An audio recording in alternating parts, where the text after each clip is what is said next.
¿Qué tal, mis amigos? Una alegría realmente encontrarnos en este momento para estudiar la palabra de Dios.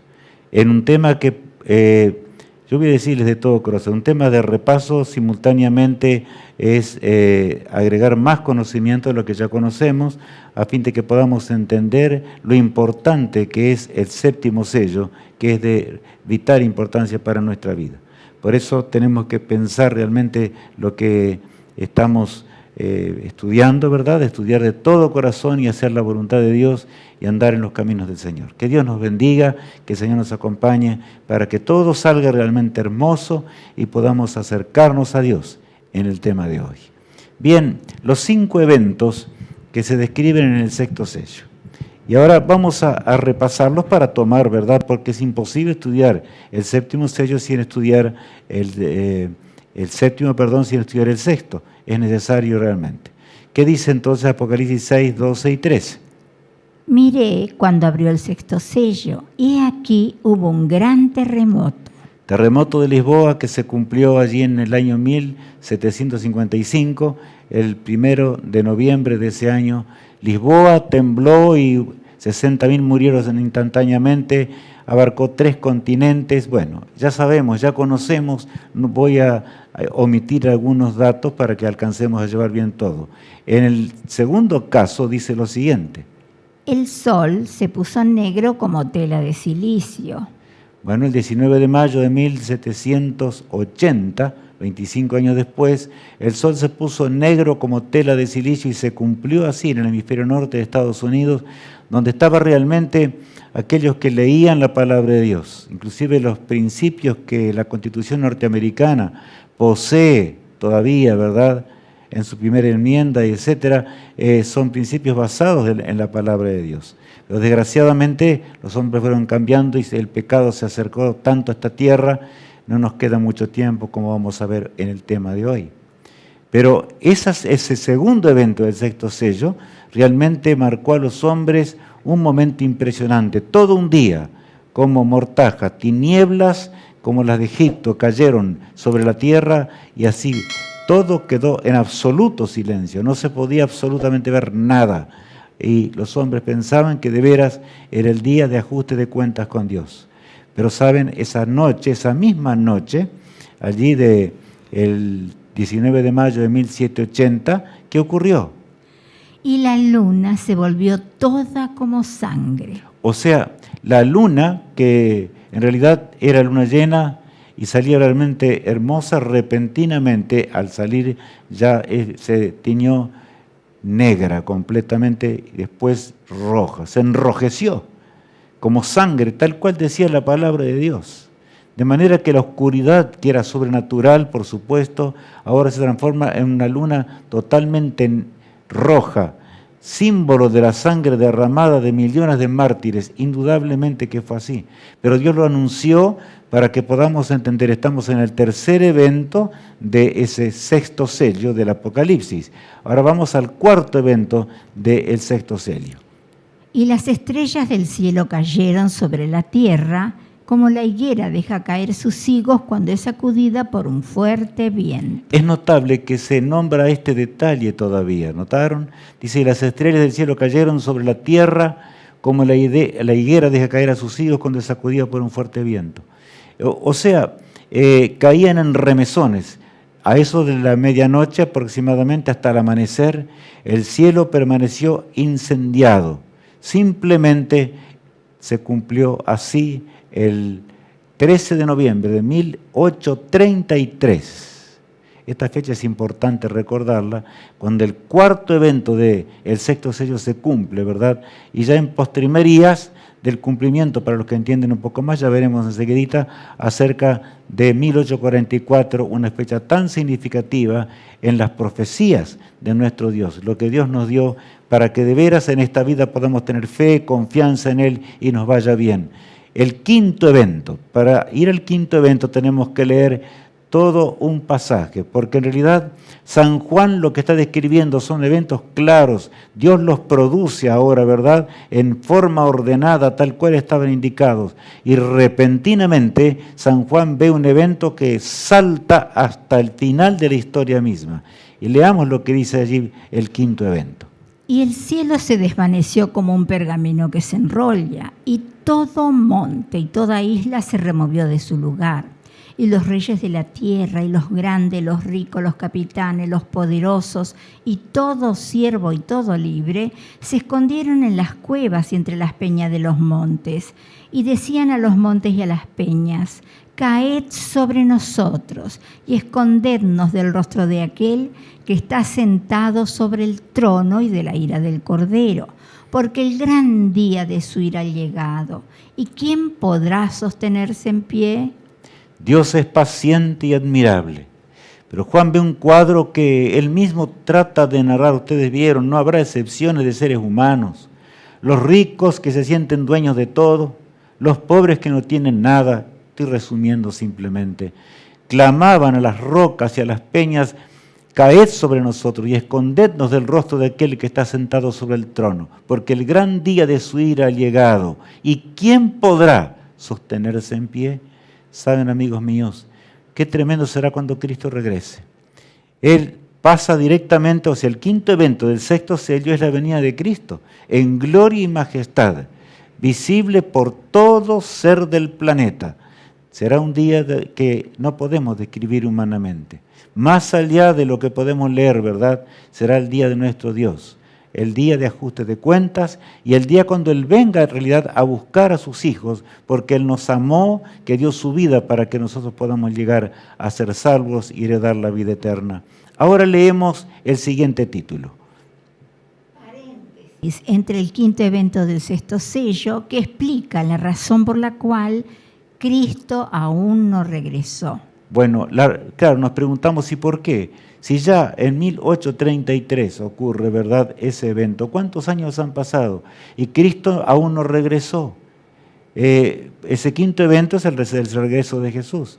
Pero ¿saben? Hay un paréntesis descrito de Apocalipsis 6, pasamos a Apocalipsis 7 inmediatamente, y ahí Dios nos explica algo muy grande. ¿Por qué Jesús no ha regresado? Apocalipsis 7, verso 1.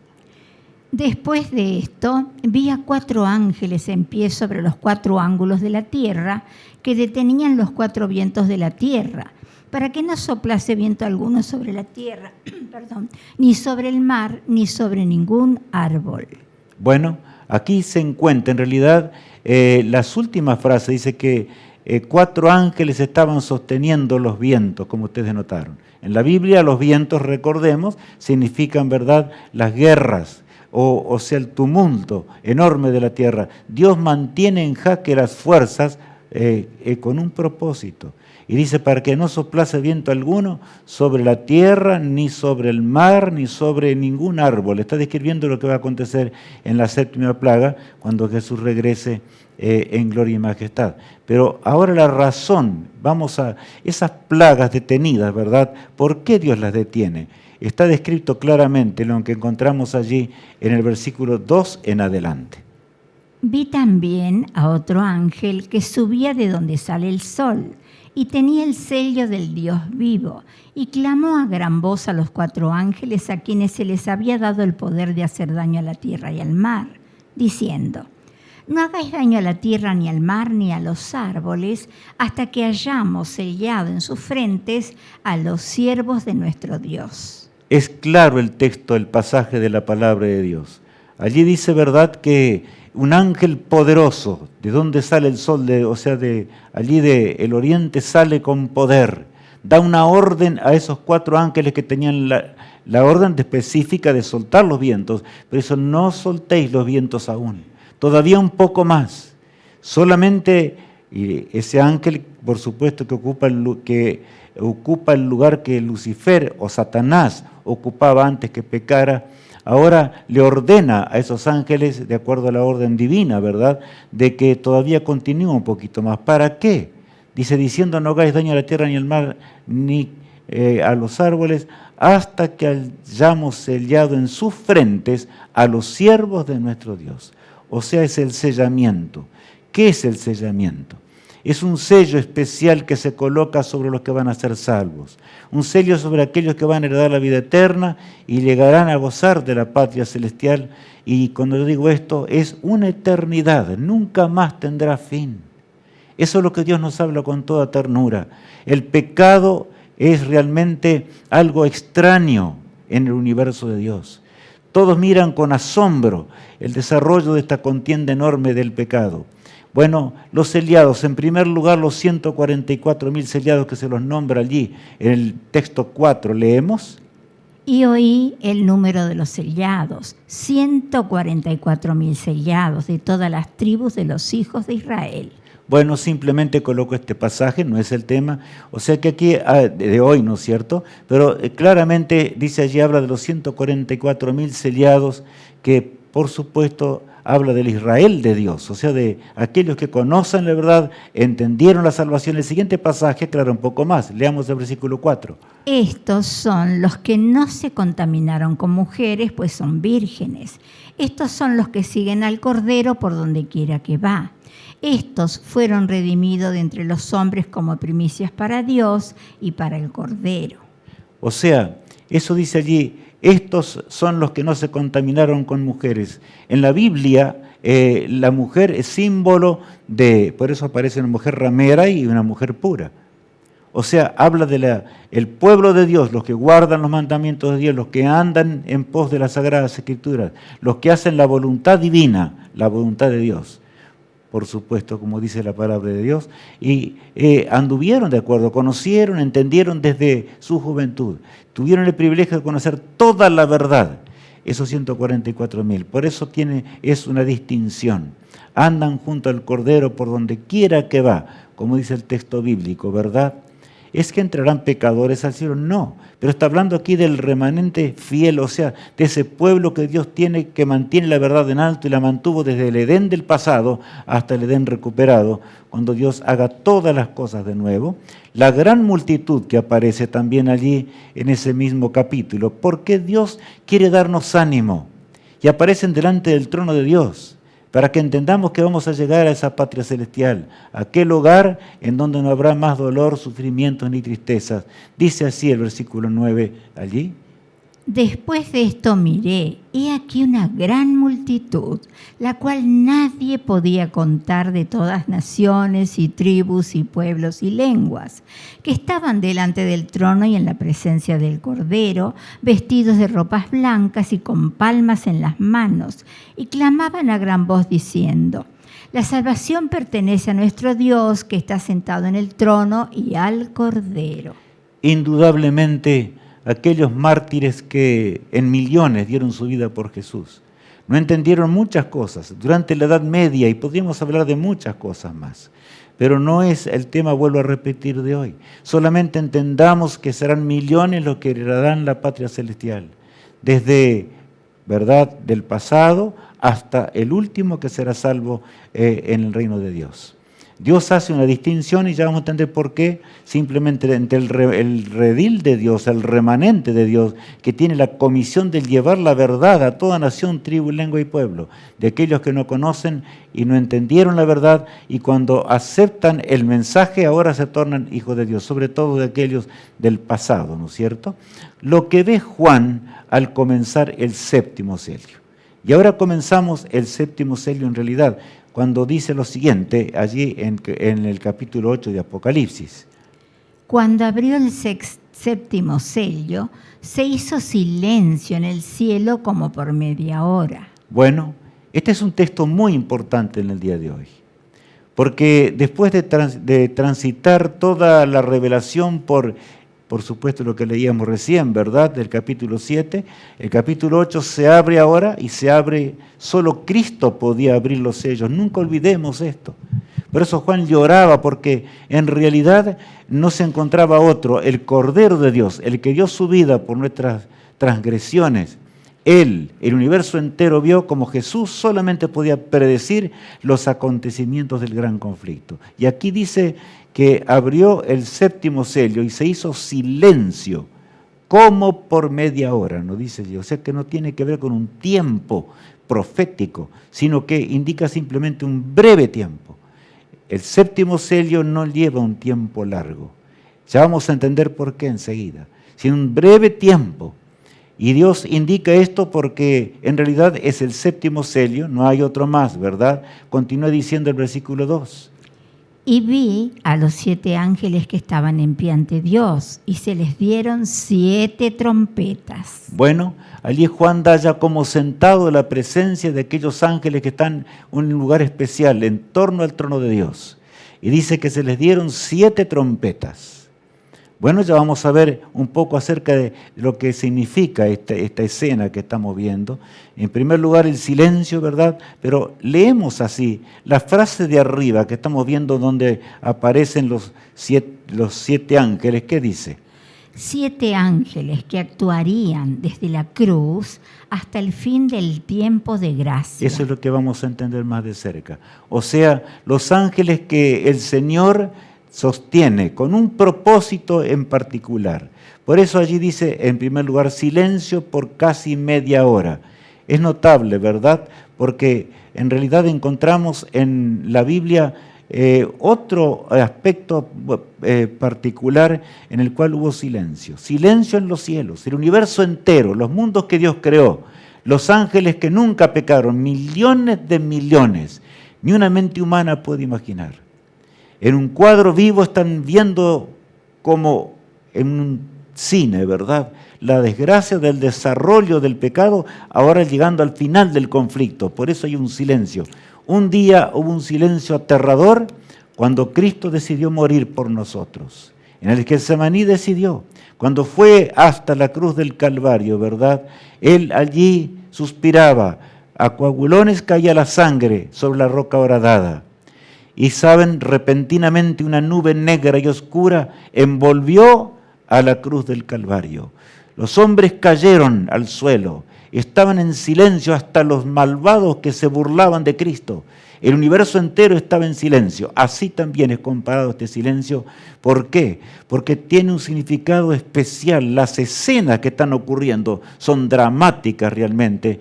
El siguiente, los 7 ángeles que reciben 7 trompetas. Bueno, es notable que las trompetas significan la forma en que Dios dirige la historia. Dios es soberano.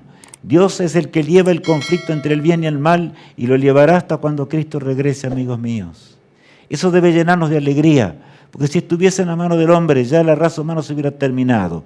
Los poderes enemigos de Dios hubieran terminado. Pero saben, el Señor dirige las naciones. Por eso Daniel, ya 7 siglos antes de Juan, miren lo que dice allí en el capítulo 2, en el versículo 21, le dice a Nabucodonosor, que era el rey de Babilonia. Él muda los tiempos y las edades, quita reyes y pone reyes, da la sabiduría a los sabios y la ciencia a los entendidos. Bueno, entonces, ¿quién es el que pone reyes y quita reyes? Nunca deberíamos olvidar esto. Amigos míos, la historia no se mueve al azar. Nosotros podemos y tenemos la obligación de orar por los gobernantes. El apóstol Pablo en el Nuevo Testamento recalca esa realidad, porque Dios va corrigiendo aún los designios malvados de los hombres y no pueden hacer lo que desean, inclusive hombres que no conocen la voluntad de Dios. Dios dirige los acontecimientos de los imperios como los dirigió en el pasado y las de las naciones hoy. Por eso aparecen ahora las 7 trompetas que hablan de la política internacional guiada por el Todopoderoso, para que la verdad eterna no se pierda, sino que pueda permanecer hasta el día cuando el Señor regrese. Ahora, la razón del silencio en el cielo por casi media hora. Es bueno que entendamos más de cerca esto, por supuesto, en este tema de hoy que es muy importante para nuestra vida espiritual. El versículo 3 del capítulo 8 de Apocalipsis dice lo siguiente. Otro ángel vino entonces y se paró ante el altar con un incensario de oro, y se le dio mucho incienso para añadirlo a las oraciones de todos los santos sobre el altar de oro que estaba delante del trono. Ya veremos enseguidito en imagen que va a ser más fácil que comprendamos. Pero quiero decir, un ángel viene entonces y añade incienso. Ese era un polvo preparado especialmente, que se preparaba en el santuario terrenal, que es símbolo del celestial, y se preparaba para agradar a Dios, un símbolo, ¿verdad?, aún de las oraciones y para que realmente Dios entendiera la lucha enorme que el pueblo de Dios estaba llevando. En el santuario ocurría esto, y ese ángel poderoso se acerca con este propósito, pero continúa diciendo el versículo 4 lo siguiente. Y de la mano del ángel subió a la presencia de Dios el humo del incienso con las oraciones de los santos. Bueno, era un momento muy particular. El pueblo de Dios estaba orando y clamando a Dios en forma muy especial y particular, en un día especial. ¿Por qué? Porque realmente significaba la vida eterna o la muerte eterna. No era un asunto común o fácil. Y es por eso que aún el único intercesor que tenemos es Cristo. Indudablemente que ese cuarto, allí que aparece el ángel que está allí, es el intercesor que añade incienso, ¿verdad?, ante el altar de que estaba al lado del trono. Veremos ahí vemos más de cerca para que podamos entender, ¿verdad? Y vemos el servicio anual que se realizaba en el lugar santo todos los días de un año. Estaba el candelabro, donde aparece la flecha roja, ¿verdad? Y se encontraban también la mesa de los panes de la proposición, y podemos seguir. Y se encontraba allí en el bordecito mismo, antes de entrar al lugar santísimo, el altar, que es, cuyo aroma pasaba al lugar santísimo. Y en el día de la expiación, como vemos allí, ¿verdad?, era solamente una fracción de un día. Ese era el día solemne, era breve, era corto. Por eso el silencio que nosotros escuchamos es breve, es corto, casi por media hora, dice la palabra de Dios, para indicar un tiempo extremadamente breve, en donde realmente todo está en juego y el universo en silencio contempla las escenas. Pero claro, me estoy adelantando, porque hemos visto todavía algo muy importante. En ese día de la expiación, en el santuario terrenal ocurría esto, o sea, todos los días del año, el pueblo de Dios iba, y en realidad los pecados eran acumulados en forma simbólica allí por los sacerdotes en el lugar santo. Pero es aquí que en el último día del año, el día de la expiación, como dice aquí la palabra de Dios, ¿verdad?, entonces se llevaba a cabo, ¿qué? Se llevaba a cabo ese día en el cual los pecados eran borrados, eran sacados, el santuario era purificado, era limpiado de toda transgresión. De manera que era un día muy solemne. Israel sabía muy bien esto porque Dios había indicado qué significaba. Y en Levíticos, capítulo 23 y el verso 29, dice lo siguiente. El que no se afligiere en ese día será cortado de su pueblo. El que no se afligiere en ese día, dice allí, será cortado de su pueblo. Eso es lo que tenemos que entender y recordar hoy. O sea, todo esto era un símbolo, como ya vamos a notar, vamos a aprenderlo enseguidita, ¿verdad? Porque el santuario terrenal, el Señor en forma de maqueta, por supuesto, lo más sabiamente que Dios podía indicar, ordenó a hombres consagrados al Señor que levantasen ese tabernáculo, que era símbolo del santuario donde Cristo mismo habría de auspiciar por nosotros, por nuestras transgresiones, con su propia sangre, no ya con sangre de cordero, que por supuesto eran totalmente simbólicas. Así como el corderito inocente moría, o la víctima moría, ¿verdad?, Cristo moriría en la cruz del Calvario, y ocurrió esto allí, ¿verdad?, en el año 4000 de la era de este mundo. Pero ahora veamos realmente la gran profecía que tiene que ver con el santuario celestial y la purificación del santuario celestial, o sea, con el verdadero santuario donde Cristo mismo oficiaría después de su muerte. Leamos allí lo que Dios le dice a Daniel, repito, casi 7 siglos antes de los acontecimientos. Y él dijo, hasta 2300 tardes y mañanas, luego el santuario será purificado. Bueno, Daniel está escuchando. Daniel está allí comprendiendo algo de lo que esto significaba. Por supuesto, él no alcanza a entender. Estaba en un periodo difícil, por eso le preguntan al ángel una y otra vez, los que leen eso en el libro de Daniel pueden saberlo. Y el ángel le dice a Daniel, pasarán 2300 días, o tardes y mañanas, como dice allí, la expresión del Génesis, ¿verdad? Fue la tarde y la mañana un día. Bueno, ahí ya tenemos días proféticos. Y un día profético, de acuerdo a lo que dice Ezequiel 4:6 u otros pasajes más, ¿a cuánto equivale? Leamos. y llevarás la maldad de la casa de Judá 40 días. Día por año te lo he dado. Bueno, o sea que un día profético equivale a un día literal nuestro, a un año literal, perdón. O sea, un día profético igual a un año literal nuestro. De manera que desde el tiempo cuando allí, ahora el ángel habría de señalar y se diese la orden de restaurar, vamos a poner el puntito verde ese, allí en el 457 a.C., Artajerjes dio la orden, de paso, un rey pagano, pero da la orden de que Israel saliese de la esclavitud y de que se encontraban prisioneros allí en el imperio, ¿verdad? Y volvieron para reconstruir el templo, ese templo en donde Cristo mismo vino después de casi 500 años, ¿verdad? En realidad, pasarían 7 semanas o 49 años, como vemos en el segundo punto, y las murallas estarían ya reparadas. Y se cumplió todo. ¿Por qué digo? Voy a solamente hacer un breve repaso. Nosotros podemos leerlo, ¿verdad? Eso en la palabra de Dios. Encontramos el año 27 de la era cristiana. Cristo ya, el Mesías de Dios, estaría en este mundo. El verdadero Cordero de Dios que quita el pecado del mundo. Y fue bautizado allí en las aguas del Jordán, tal cual las profecías decían. Muchas profecías encontramos en cuanto a esto. Y a la mitad de la última semana, o sea, porque Dios había apartado 70 semanas para Israel, era un tiempo de oportunidad especial para Israel, o sea, el ministerio de Jesús, después del bautismo, duraría 3 años y medio. Y entonces Él sería colgado en la cruz del Calvario. Todo estaba predicho. Por eso, amigos míos y hermanos en Cristo Jesús, no tenemos razón para dudar de las cosas de Dios. No tenemos razón para andar allí tambaleante en las cosas espirituales. Porque Dios ha colocado todo con exactitud.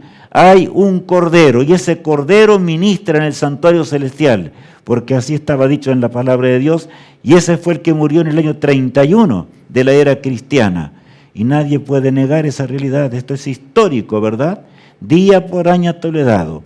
Y saben, en el año 34 Israel sería apartado, ya desechado como nación elegida para cumplir los mandatos divinos.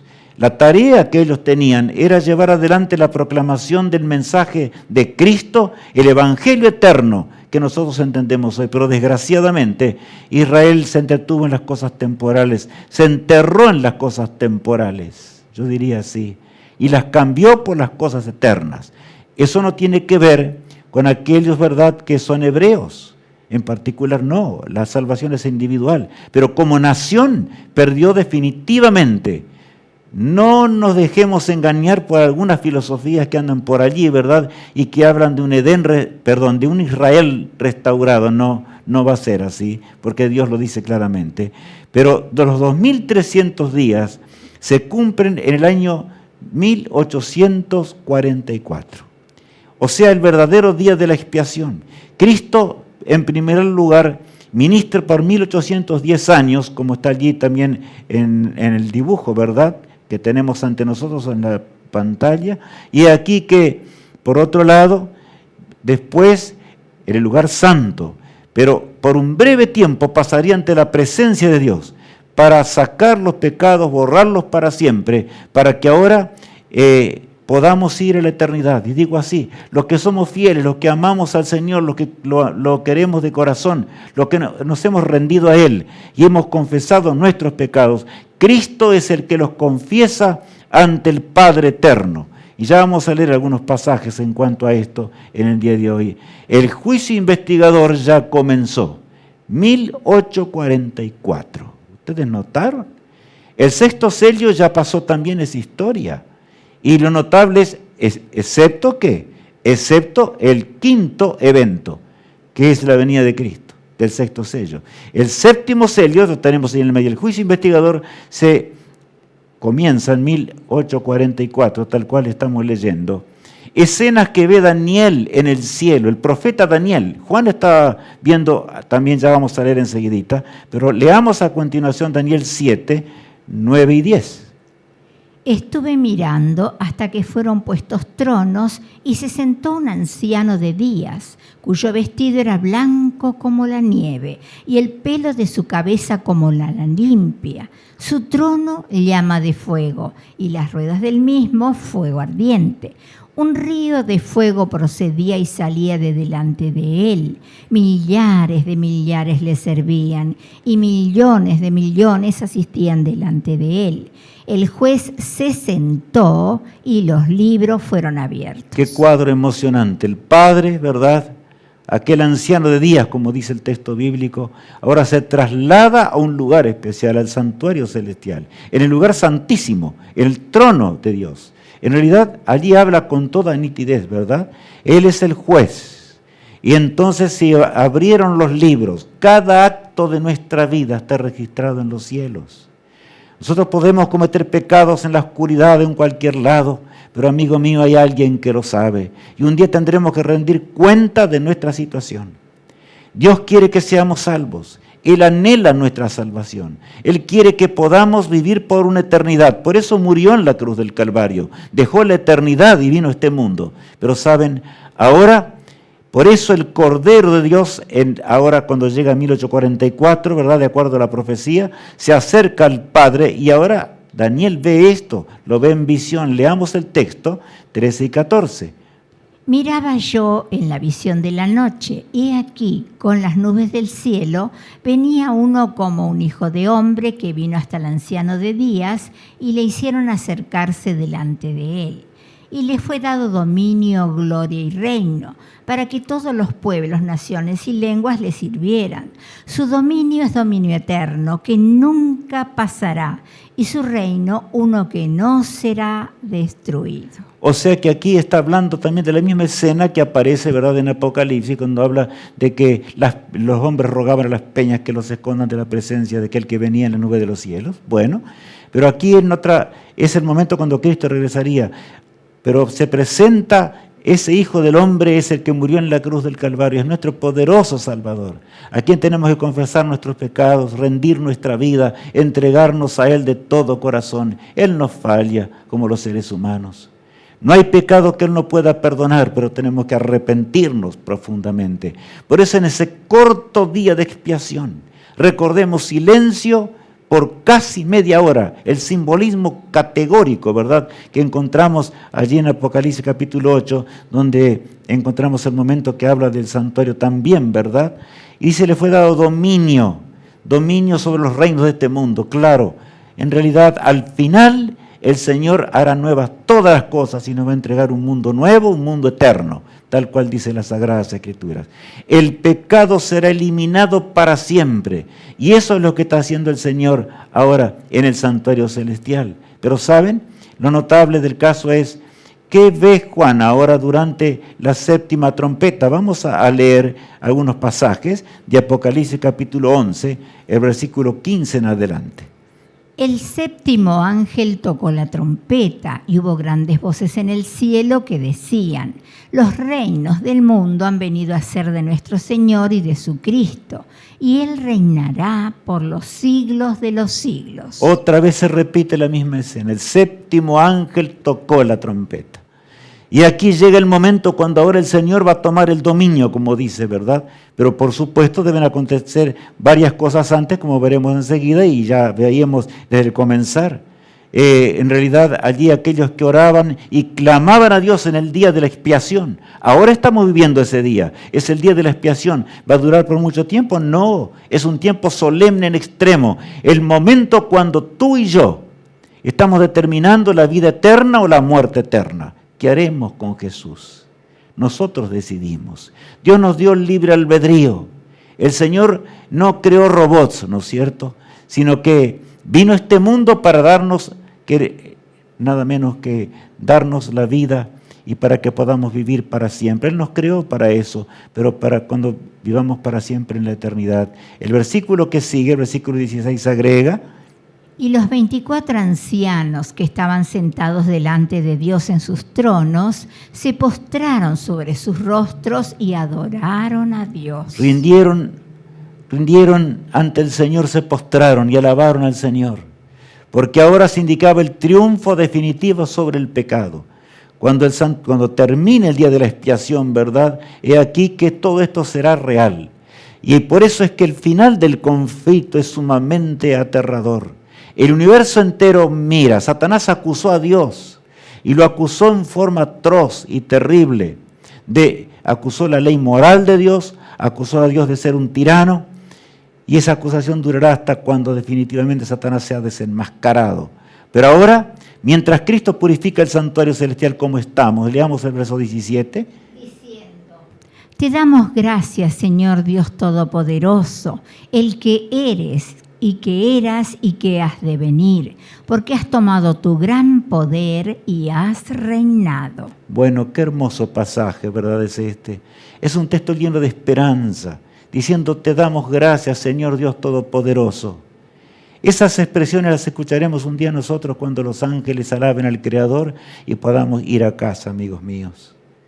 Pero se abre el séptimo sello, o sea, ahí tenemos que recordar también, ¿verdad? Apocalipsis 8, cuando leíamos recién. Ahora acá encontramos una alabanza, un agradecimiento al Creador, porque logró terminar con el pecado, porque logró purificar el santuario para siempre, porque finalmente Satanás será destruido en forma total, diciendo, te damos gracias, Señor Dios Todopoderoso, el que eres y que eras y que has de venir, porque has tomado tu gran poder y has reinado. Él es el Rey del universo, nada menos, el que fue colgado en el madero, aquel que los hombres llegaron a tal extremo de colocar una corona de espinas sobre sus sienes y de golpearlo brutalmente, hasta que murió allí en la cruz. Pero el peso de los pecados de un mundo caído, tus pecados y los míos, fueron los que quitaron la vida del Hijo de Dios, para que nosotros podamos decidir vivir para siempre. Amamos realmente al Creador,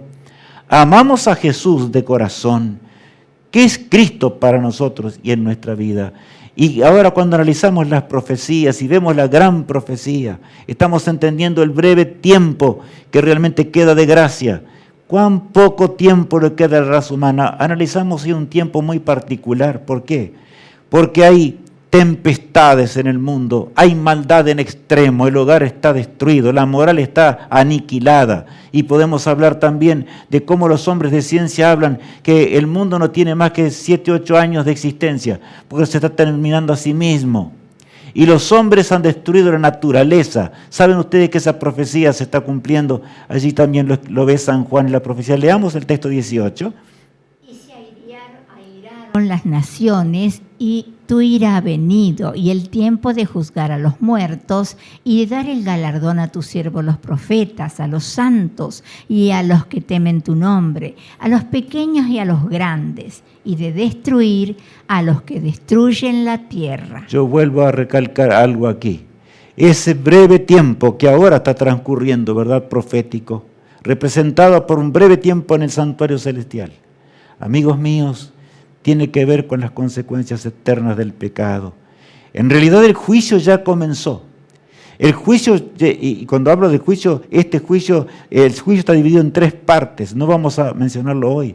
La primera parte es esta parte breve, corta, donde Cristo borrará nuestros pecados. Pero ahí dice algo muy grande este pasaje, ¿verdad? Dice que llegó la hora de dar el galardón a los santos, a aquellos que temen a Dios, y de destruir a los que destruyen la tierra. Yo les pregunto, ¿se cumplió esto?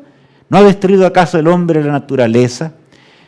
La capa de ozono ya no da más, está destruida. El sol pega en forma brutal sobre la tierra, causando incendios y todo tipo de cáncer y demás sobre la piel. Bueno, este mundo no puede durar más. Hasta los escépticos, hasta los que no creen en Dios. ¿Cuántas veces yo me he preguntado, y nosotros que tenemos la Biblia en la mano, estamos preparándonos para el encuentro con nuestro Dios? Y el verso 19 dice algo muy importante, leámoslo. Y el templo de Dios fue abierto en el cielo, y el arca de su pacto se veía en el templo. Y hubo relámpagos, voces, truenos, un terremoto y grande granizo. Y otra vez aparece, ¿verdad? Y el templo de Dios fue abierto en el cielo. Y el arca de su pacto se veía en el templo. Recién veíamos el santuario, y allí estaba un arca especial que estaba labrada en oro, y dentro de esa arca se encontraba la ley de Dios, los 10 mandamientos que fueron puestos en tela de juicio por Satanás, ante el cual daremos cuenta un día. El Señor lo dio de nuevo al hombre para que el hombre recordara lo que es el pecado. Allí en el monte Sinaí hemos leído acerca de ello indudablemente, ¿verdad? Las palabras de vida eterna que representan el carácter divino. Solamente por la sangre expiatoria de Cristo podemos llegar a la obediencia y tener deseos de hacer la voluntad de Dios. Por eso el Señor nos llama, y ante ese arca del pacto es llevado el juicio investigador, del cual estamos hablando hoy en forma muy clara. Y ahí se escucha, y si hubo relámpagos, voces, truenos, terremotos y un grande granizo. Esa es la 7ª plaga ya, que por supuesto tiene que ver con el último evento también del 6º sello. Ahora, silencio en el cielo por casi media hora. Y volvemos otra vez allí para recalcar algunas cositas. Leamos el versículo 5 del capítulo 8. Dice lo siguiente. Y el ángel tomó el incensario y lo llenó del fuego del altar y lo arrojó a la tierra. Y hubo truenos y voces y relámpagos y un terremoto. ¿Notaron la similitud? Daniel escribiendo allá tanto tiempo antes, ¿verdad? Juan ahora estando en Patmos, ve la visión, ve ese momento, y el ángel tomó el incensario y lo llenó del fuego del altar. Ahora notemos, no más ya del incienso que agrada a Dios, no más y que representa la sangre expiatoria de Cristo añadido a las oraciones nuestras, para que de veras el Señor pueda perdonar nuestras transgresiones. Solamente Cristo puede borrar nuestras transgresiones. Y saben, hermanos, qué tremendo es leer esto. Dice de nuevo, y él, en realidad, y las arrojó a la tierra, y hubo ¿qué? De las brasas que estaban allí y que para quemar el incienso, ahora ya no hay más incienso, sino que es echado a la tierra. Se terminó el tiempo de gracia, el tiempo de la gracia que Dios nos dio. Por eso el silencio de media hora ahora es aterrador. En Apocalipsis es descrito allí en el capítulo 22, el verso 11 y 12, de la siguiente forma. El que es injusto, sea injusto todavía. Y el que es inmundo, sea inmundo todavía. Y el que es justo, practique la justicia todavía. Y el que es santo, santifíquese todavía.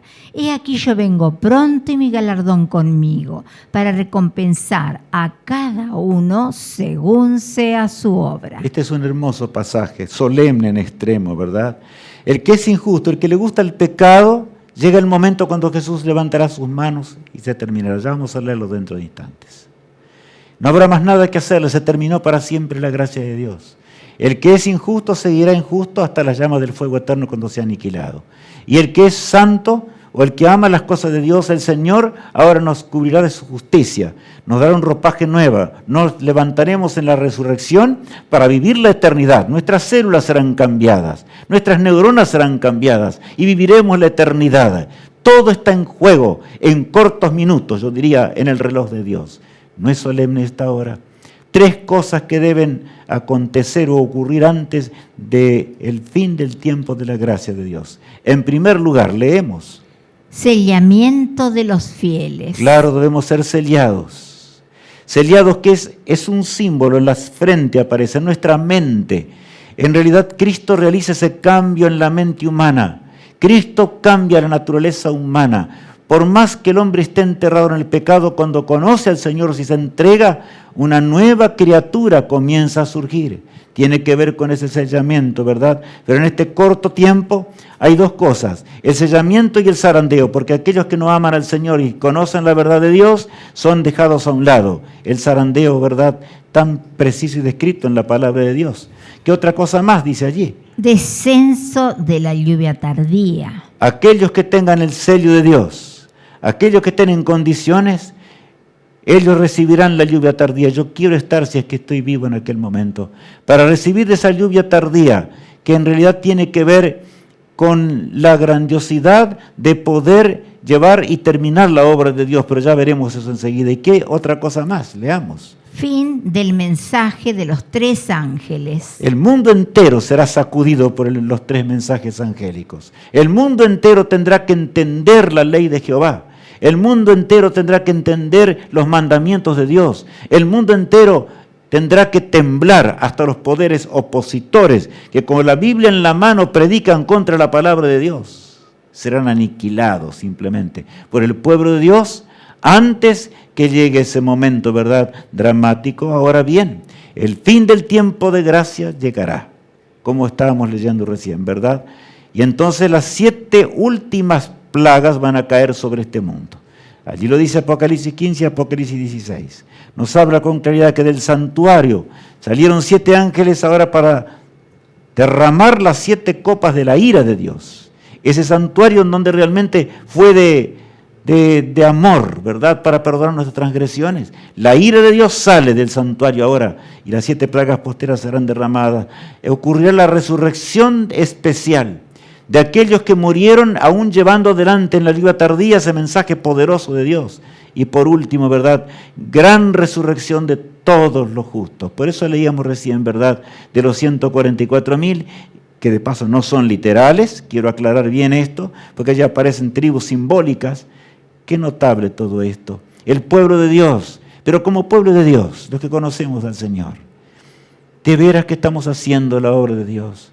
Debemos orar y rogar. Está de veras nuestras oraciones llegando al santuario celestial, allí en el lugar santísimo, en esta hora 1/10 de la historia, para que la lluvia tardía sea nuestra solución. ¿Qué es la lluvia tardía? La promesa de Dios es clara.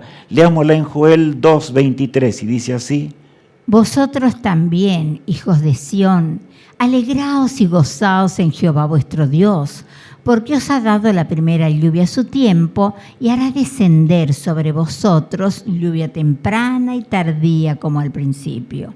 Las eras se llenarán de trigo y los lagares rebosarán de vino y aceite. En este mundo de pecado, ¿se acuerdan después que Cristo murió en la cruz del Calvario? Él ascendió a los cielos. Los discípulos fueron allí en el Pentecostés y descendió el Espíritu Santo en forma especial para que ellos llegasen en una sola generación el Evangelio de la cruz del Calvario al mundo conocido.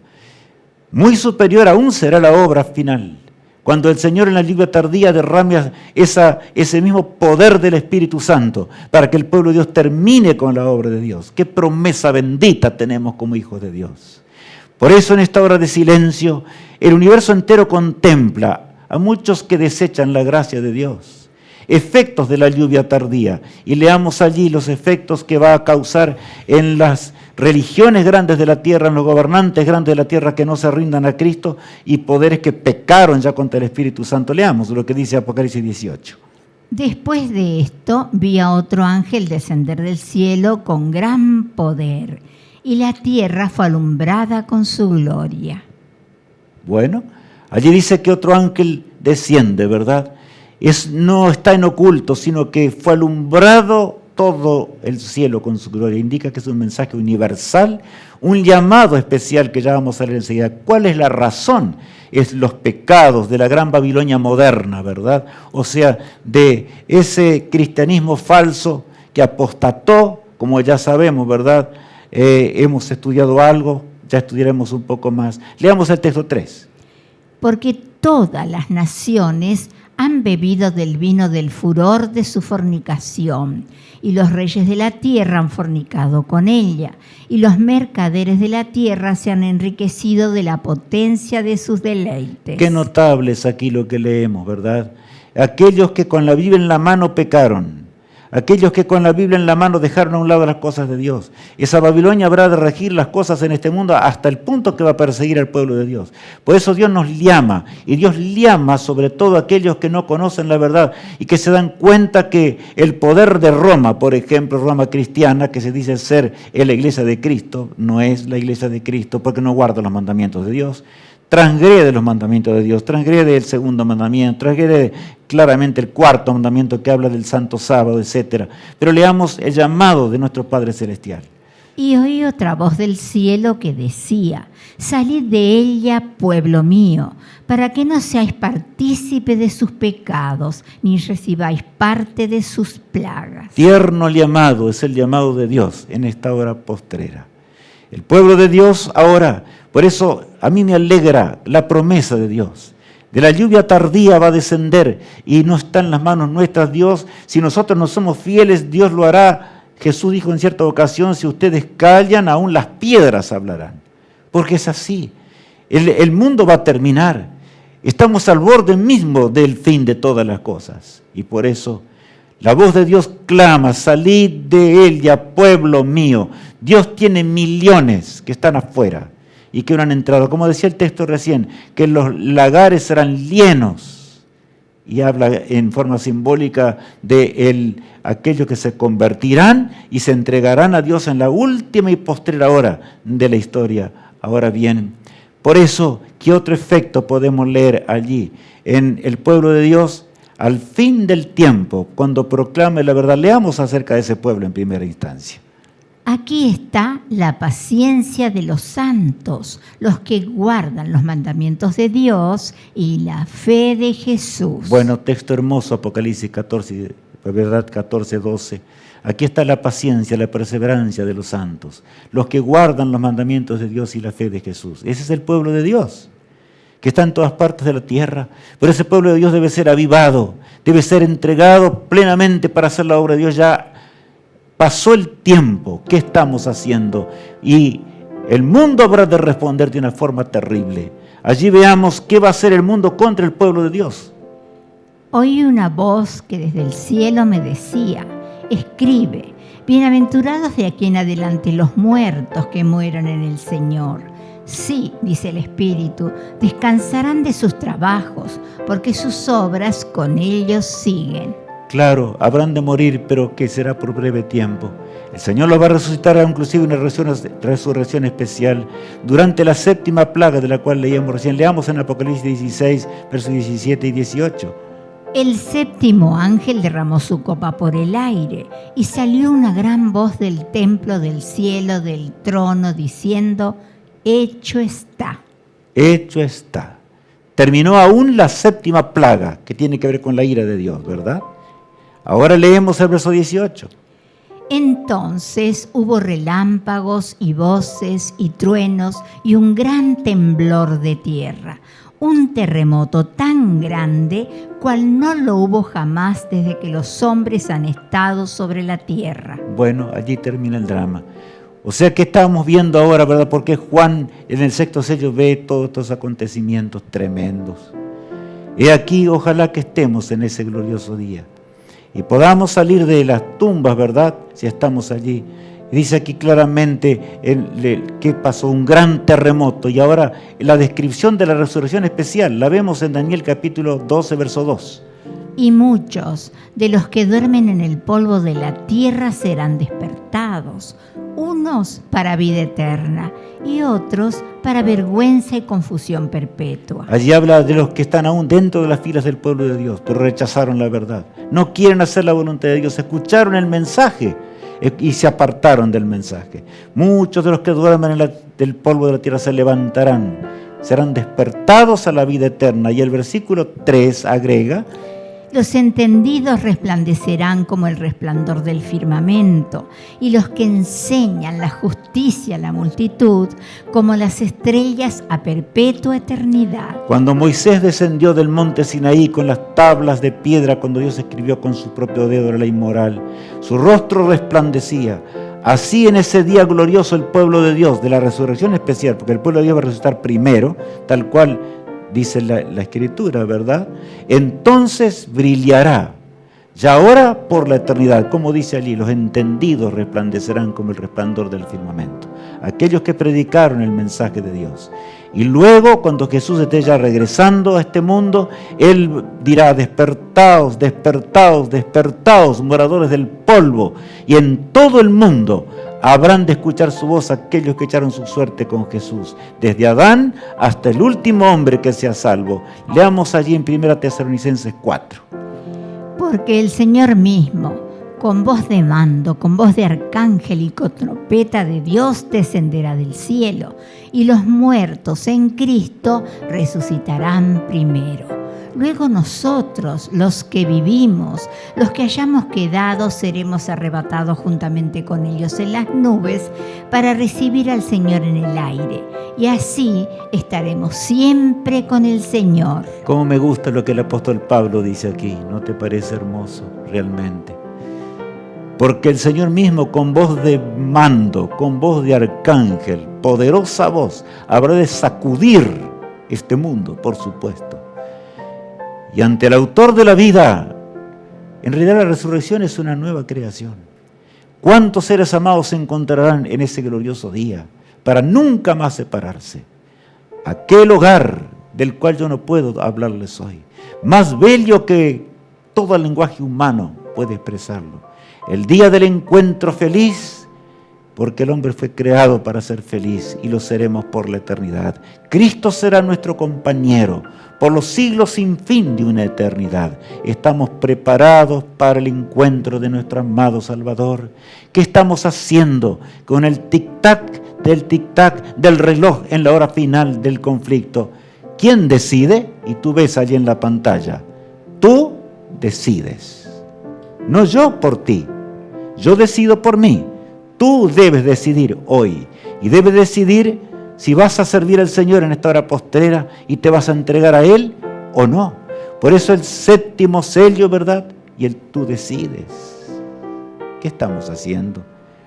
En ese tiempo profético tan breve, ¿verdad? Leemos en Deuteronomio 30, el verso 19, cuando Moisés le dijo a Israel lo siguiente: a los cielos y a la tierra llamo por testigos hoy contra vosotros, que os he puesto delante la vida y la muerte, la bendición y la maldición. Escoge pues la vida para que vivas tú y tu descendencia. Qué tremendo, ¿verdad? El Señor ha colocado entre nosotros la bendición y la maldición. Escoge pues la vida, dice. Escoge, hijo mío, tú decides. Escoge la vida para que vivas tú y tu descendencia. Seas bendición para aquellos que están alrededor tuyo. ¿Qué haremos en este día? Sed puros y santos. Esta canción dice, y meditemos profundamente mientras la escuchamos.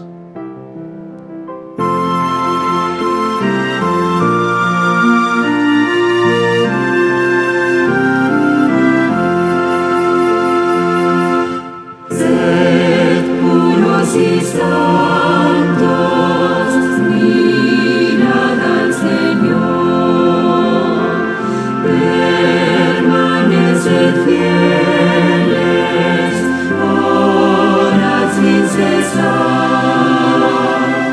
y que la palabra de buen Salvador os lleve la vida, os servir y amar.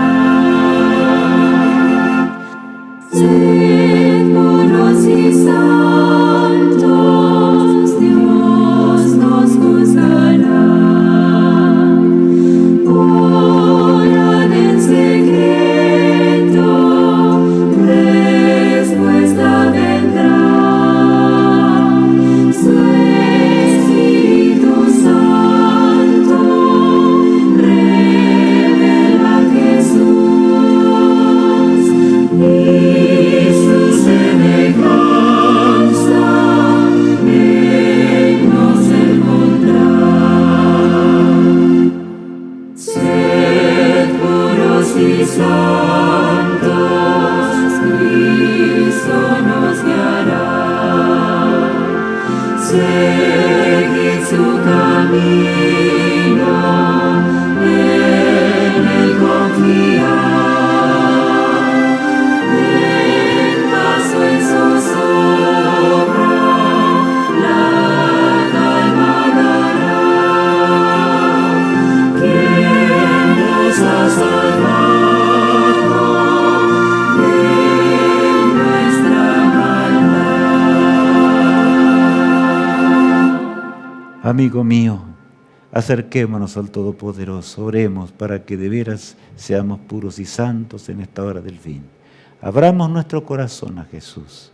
Oremos a nuestro Padre que está en los cielos. Padre eterno, gracias porque tú eres un Dios amoroso. Gracias porque anhelas que podamos vivir por los siglos sin fin de una eternidad. Señor, gracias porque diste la vida por nosotros en la cruz del Calvario. Haz que ninguno de los que estamos escuchando este mensaje rechacemos esta hora solemne breve y corta en la cual nos toca vivir. El universo entero contempla la escena. ¿Qué haremos? Señor, es la hora de salvarnos para siempre o de perdernos para siempre.